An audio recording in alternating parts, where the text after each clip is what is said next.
Praxamodi. I'm going to be doing a presentation on office ergonomics, assignment 1. Written permission. So here's a written permission slip of Mike Pesse, who I used to examine for this assignment. Photos of Mike at the workstation. So this is Mike at his workstation. I took it in different angles to get the full view of his workstation. So based on my assessment, I found 3 main concerns. Concern 1, hard, sharp objects pressing into the wrist. In this picture, Mike does not have a wrist rest when he is using the laptop's keyboard to type or when he is using the mouse. It is a main concern because typing against a sharp edge can increase the angle to which users' wrists are bent, increasing the angle of bend, increasing the contact stress and irritation on tendons and tendon sheaths. Suggestion for concern 1. For concern number 1, products that can be purchased as a wrist rest to help eliminate this concern. A wrist rest is really helpful. It's really soft. When you place your wrist to type, it will definitely help eliminate this concern. Concern number 2, working in a loud environment. Noise levels are not high enough in this office to damage hearing. However, when other people are making noise, it can interfere with your work. Some of the ways it can interfere with your work is when other co-workers are talking on the phone, or they're talking with each other. The radio can be loud. The music that's playing in the background sometimes can be very loud. The walkie-talkies in the office can be very loud, or the volume of the phone ringing can be loud, as some people have the volume on high. These are just some of the examples that create a loud environment when working in an open office concept. These noise can make it hard to concentrate or focus on your work. It can also cause you to have headaches and can cause psychological stress. Suggestion for concern 2. So the products that can be purchased for working in a loud environment can be earplugs, noise-canceling headphones. Another recommendation is to have Mike work in a separate room by himself away from all the noise.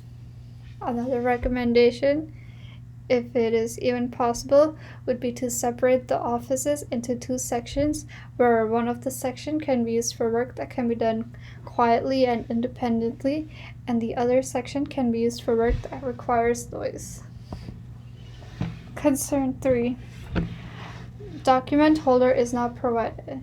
So document positioned too far from the monitor may require awkward head posture or frequent movement of the head and neck to look from the monitor to a document. Those awkward postures can lead to muscle fatigue and discomfort of the head and neck and shoulders. Suggestion for concern 3 is to use a document holder, since the most important benefit of a document holder is that it eliminates frequent twisting and bending of the neck to look back and forth between your document and the computer screen. Adjusted workstation. For loud noises, I suggested Mike use earplugs when working in a loud environment, which can be seen by him wearing earplugs. For hard, sharp objects pressing into the wrist, I adjusted the workstation by placing 2 cell phones underneath Mike's wrist, where he can rest his wrist on, which can be seen in the picture as well. For a document holder, I recommended Mike to balance the clipboard against the computer screen to prevent looking up and down. What differences between the 3 checklists did you notice? The display screen equipment checklist asks questions about the workstation work environment that should be considered before creating a new workstation. The checklist that The checklist also covers some of the requirements for the workstation and the environment. The office ergonomic checklist asks questions about the person is sitting down on the desk and using the desk. The checklist also asks for questions about the measurement to adjust the workstation based on the measurement that are taken of the person sitting down on a chair of the desk they are using. MSD Hazard Identification Checklist is a checklist about the hazard that can affect the person if the hazard is present, which it also gives a corrective option to reduce or eliminate the risk of this hazard. Did you find this office assessment challenging? Explain. No, I did not find this office assessment challenging as much as I thought it would be because all of the checklists were very detailed in what they were looking for in the assessment, which did not make it difficult for me to answer, especially the ones with pictures.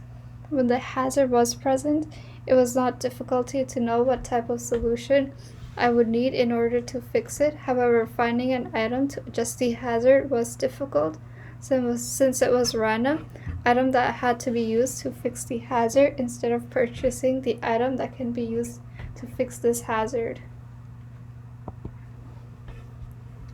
How will you use what you learned during this assignment in the future? In the future, when I need to do an office assessment, I would use these checklists to help me with my investigation where someone got injured. I can use this checklist to help me determine what the root cause was for this assignment. For this injury to happen. I can also use these office checklists to assess other people who are always working at a desk to teach them how to set the desk and chair correctly to prevent them from getting an MSD hazard.